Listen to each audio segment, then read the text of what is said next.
It's one of the oldest questions in the parenting handbook.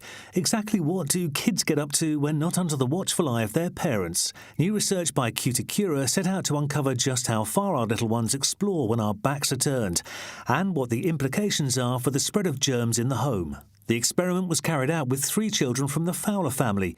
Children just love going everywhere in the house, and wherever they go they will touch, as you'll see. Sometimes you see visible evidence of that with the finger marks on the wall, but of course it's the invisible germs that we're really concerned about, and they could be spread absolutely everywhere, all over the house. What we did in the experiment was we attached cameras to the children, which we called kid cams, and that followed the children around the house so that we could actually see where they really went, and not just where their parents thought they went. In addition, we put some glow germ powder on, which showed up in an ultraviolet light, and that meant that we could trace where the children had been and where there'd been a build-up, perhaps, of touch points over the course of 2 hours. 3-year-old Lila is the youngest of the family and by far the most active. Her older sister, 8-year-old Darcy, is marginally less active, but still covers almost every corner of the house during the test period.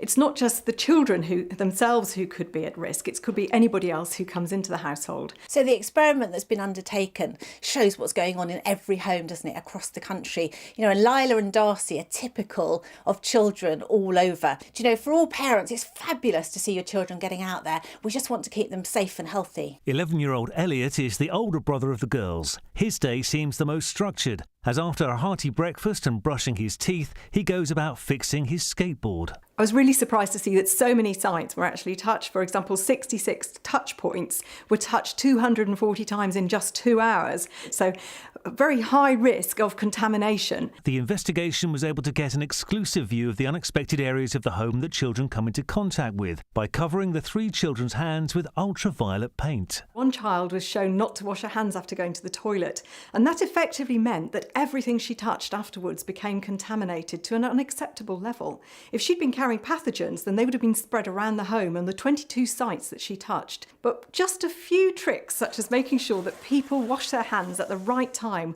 that's going to save a load of contamination in the home that you really don't want. Good habits are caught from us, so it's important that they see us and see us doing it well. You can, for example, get longer lasting antibacterial hand washes. So as long as you're encouraging your child to wash their hands at key moments, they're being protected for a longer time, and so that will keep them safe and healthy without you worrying as a mum or dad. The 2 experiments highlight the importance of touch in play. It's an important part of growing up and development, and a good opportunity to remind the younger members of the family of the importance of hygiene in the home.